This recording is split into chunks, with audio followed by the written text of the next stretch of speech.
This is Inland Palladi, and you are listening to White Station Theatre on the Air. Theatre on the Air would like to remind you to stay home, social distance, and wash your hands. Now, please enjoy White Station Theatre on the Air's performance of Suspense.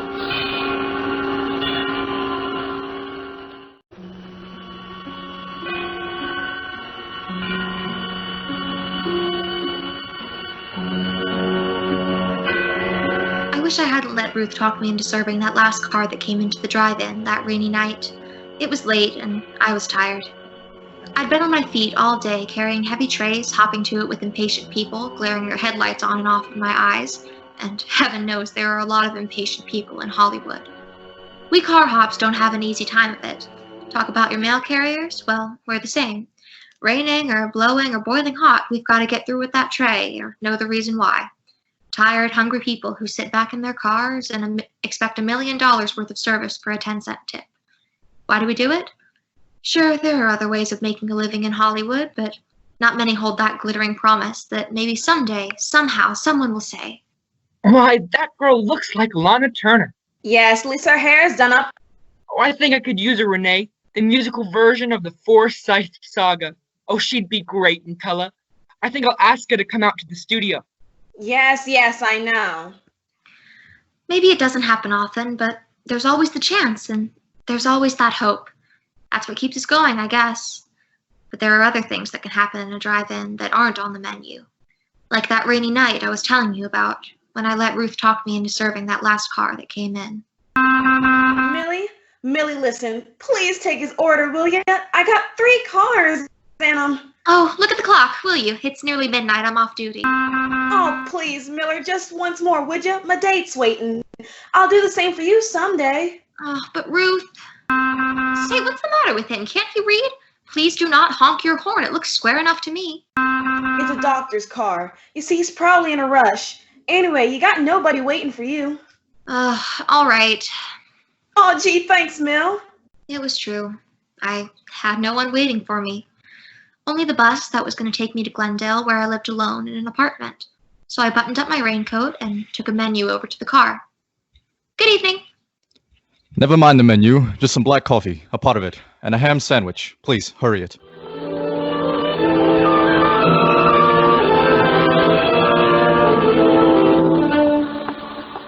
When I took his order over to the car, the window was rolled up a little too far, and it interfered with the tray.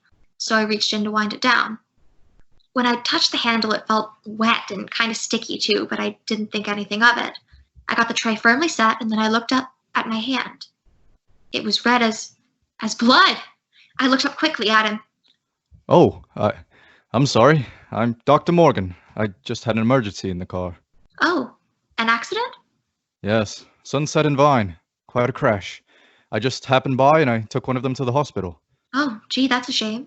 Yes, it's too bad. I walked back, trying to wipe the blood from my hand with a paper napkin. It gave me a creepy feeling to have someone's blood on my hand. Then I went in to wash them. I was trying to keep close track of the timing. I was a bit worried for fear the big drive-in clock wasn't right. It sometimes ran slow.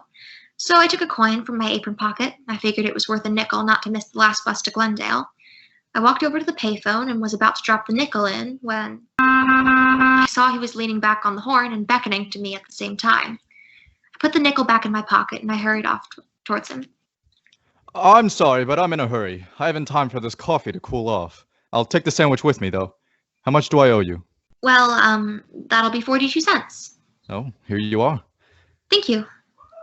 I hope I didn't interrupt your phone call. It wasn't important, was it? Oh, no, just checking on the time. I didn't want to miss my bus. There was a clock right over your head. That's usually wrong. Well, I have the time. It's about 4 minutes to 12. Oh, I'm gonna miss my bus. What time's it leave?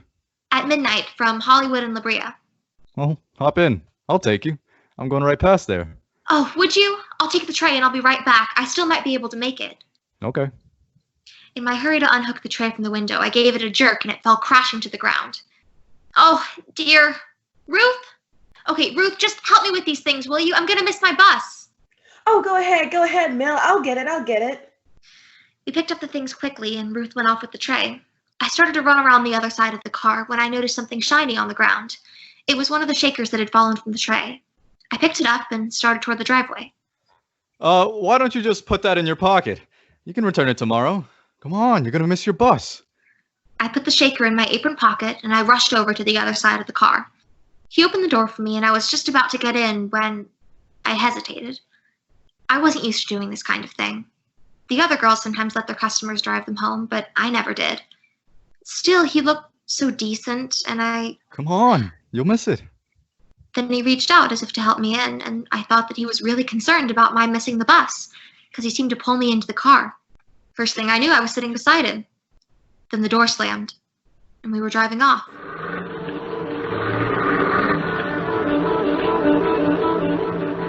I was a little uneasy, but, well, now I thought it's only a few blocks. I won't be in the car long. I suppose you're in a hurry because someone's waiting for you. Oh, no, I live alone, but I'd hate to walk back to Glendale in the rain. Oh, well, you won't have to walk. Well, this is very nice of you. I appreciate it. Not at all. Would you mind rolling up that window on your side? There's a draft. Oh, of course. You can let me off at that corner over there. All right. Anywhere along here will be all right. This is fine. Right over there by the stop sign. Wait a minute, you're going through the stop signal. Am I? Yes, but I'll get off over there by the other one. Wait, that's my bus. You're turning the wrong way. Am I? Yes, this goes up to Laurel Canyon. Does it? Hey, let me out of here! You thought you were pretty smart, didn't you? I don't know what you mean. Please, just let me out of this car. You went right to the phone. You thought I wouldn't see you. Phone? I was calling about the time. Honest, I was. The time. With that clock over your head. Oh, but that clock's wrong sometimes. Besides, who would I call? Why should I call anyone about you? You were calling the police. No, honest, I wasn't. Let me out of this car. You were gonna catch a bus. You were going straight to the police. That's where you were going. But why? Why should I go to the police? You know why! No, really, I don't. Because you saw it. You saw his blood. No, you don't! You don't need to try to open that door again. Now, we'll be getting along.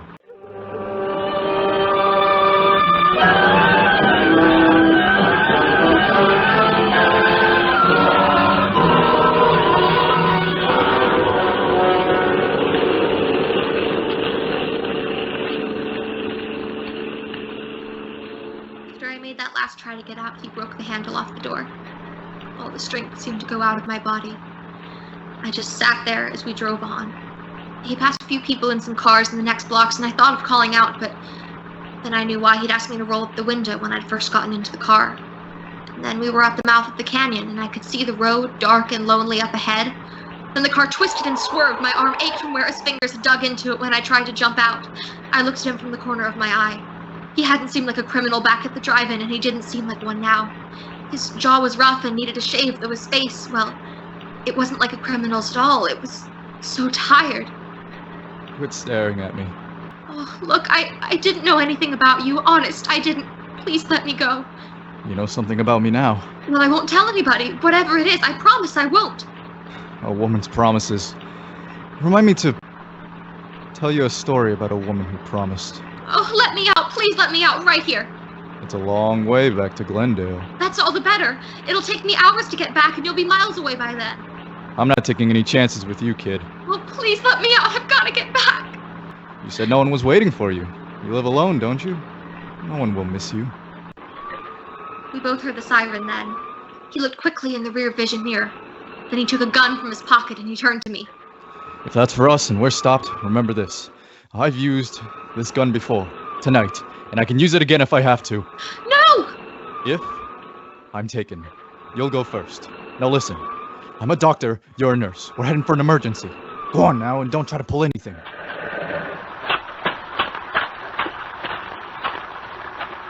Going awfully fast for a wet night, aren't you? I'm Dr. Morgan, officer. This is Nurse Johnson. Emergency call. Let me see your identification. He fumbled through his pockets with one hand, holding the gun to my ribs with the other. The motorcycle cop looked over at me, and I thought for a moment I could signal him with my eyes. That's when I realized he wasn't looking at my face. He was looking down at my white starched blouse, which he could see under my raincoat. He thought it was a nurse's uniform. Ah, here you are. Okay, Doc. Sorry I stopped you. Hey, just a minute. What's the matter? Just wanted to tell you, rain started to slide up there a ways. Take it easy. Thanks, I will.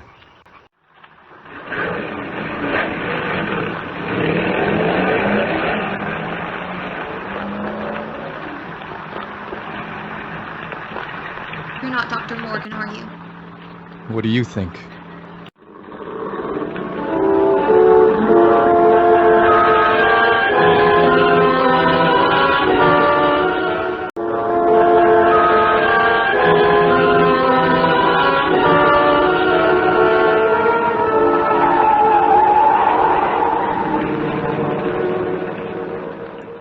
Then we came onto the landslide. It wasn't a big one, but it had made a terrible mess of the road. He didn't slow down and the car swerved crazily. It slipped from one side of the highway to the other, and suddenly I froze. The whole rear end had slipped out. I looked over at him. He was tense. His look was so wild as he clutched the wheel and he shoved the car into reverse. Oh, I hoped it'd never move. It couldn't. We were stuck. Hopelessly stuck. Of all the luck. Suddenly, the car was filled with light. A car had come around the curve behind us. This might be my chance. Remember, I still have this gun. Don't try anything. Say, we're stuck here. Could you give us a push? Well, have some California hospitality, will you? I'll have to get out. I'll have to put something under the wheel. You stay here. Now, stay there. There were some bushes by the side of the road. If I could reach them, I could perhaps run up the side of the hill and hide, and then in my morning make my way back down the canyon. I carefully turned the handle of the door. I could see him in the mirror. He was at the back of the car. I eased the door gently open, put one foot out. I was just sliding out when I heard him. You're not going anyplace. Come here, give me that raincoat. Why? I need something dry to stuff under this wheel. But You won't be needing it? Come on! I practically ripped it off my back. He wound it into a ball, and bending down, he stuffed it under the wheel. The gun stuck out of his back pocket. If I could get it, if I could lay my hands on it. I held my breath and reached out. It seemed so far away, but I finally touched it. And then I snatched it from his pocket swiftly. Give me that gun! I'm going. You can't stop me now. Can't I? No, you stay right where you are. I won't hurt you. All I want to do is get home. I'm going, but if you follow me out, You'll what? I'll kill you. I don't think you will. Yes, I will. You think I'm afraid? Aren't you? No, I don't care what happens to you. You're a murderer. You killed somebody. I thought you didn't know anything about me. I didn't, but I do now, and I'm going to tell the police. You stay where you are. No, don't. I'm not afraid. I'll shoot. Too bad I used up all of those tonight. You could have filled me full of holes. Now give me that gun and get in the car.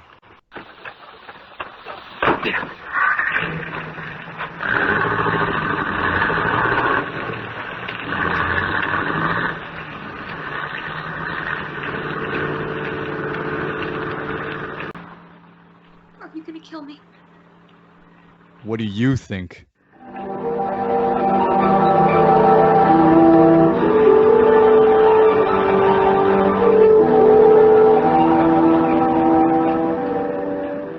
We were nearing the top of the canyon now. The road was very steep. The rain had let up. It was just drizzling now. Even though he hadn't answered my question, I knew the answer. He was going to kill me. I wouldn't get back home tonight. Not tonight or any other night. It was funny. I sometimes used to hate that little apartment of mine where nothing ever happened but tonight. And then, for some strange reason, I thought about Ruth. What would she say tomorrow when I didn't show up at work? And I wondered where they'd find my body. Well, here we are. Lookout Mountain. Top of the world.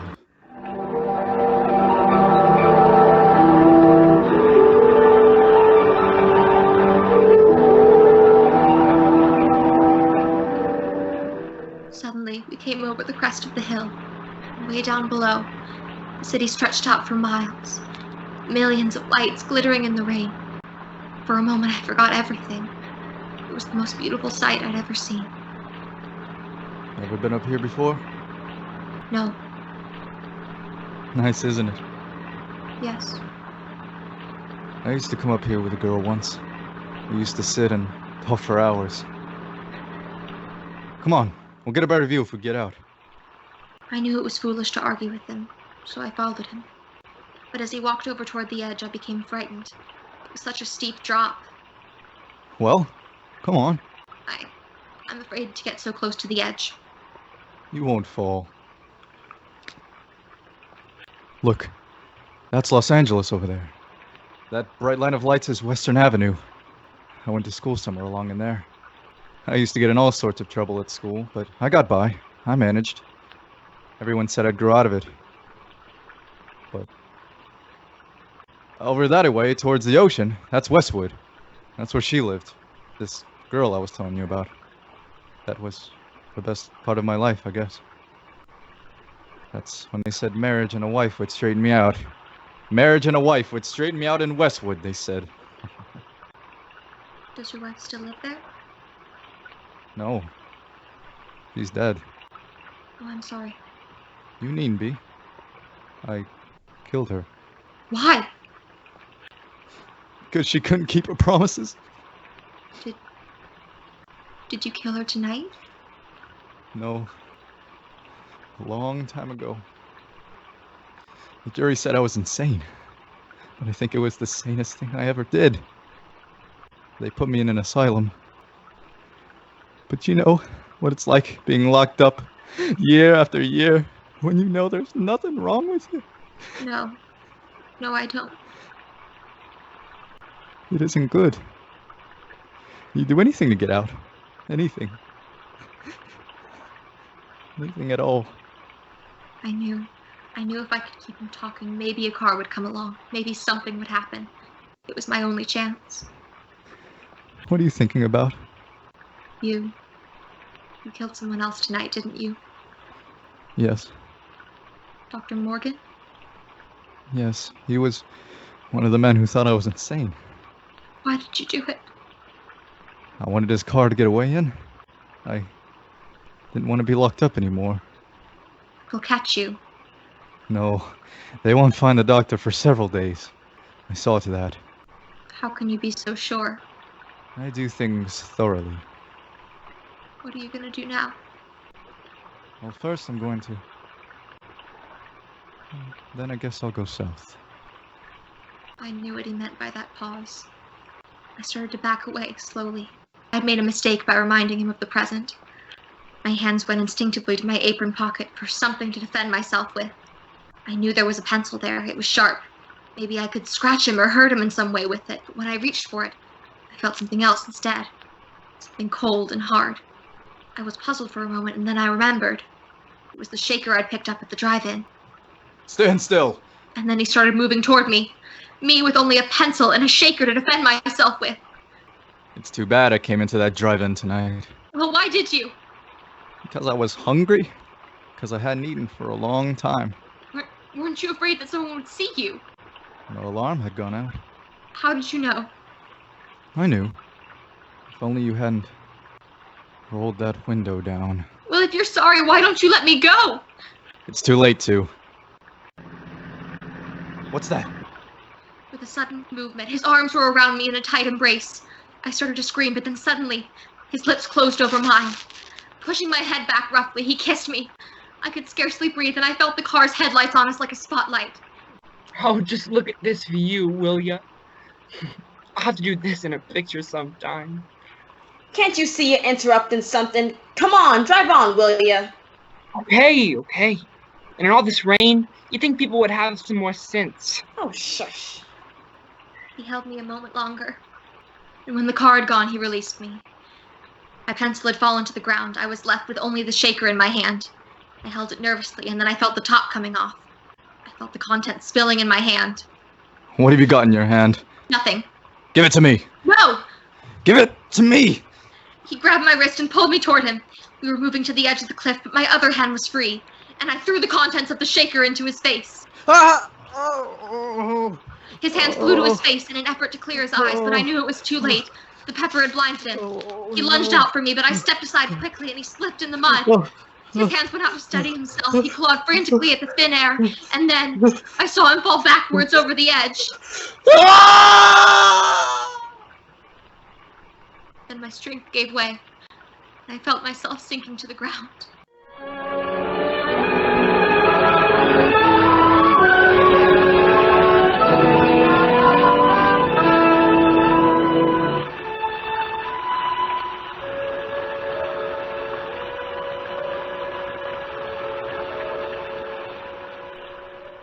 I don't know how long I must have been there, but when I came to, it was raining again.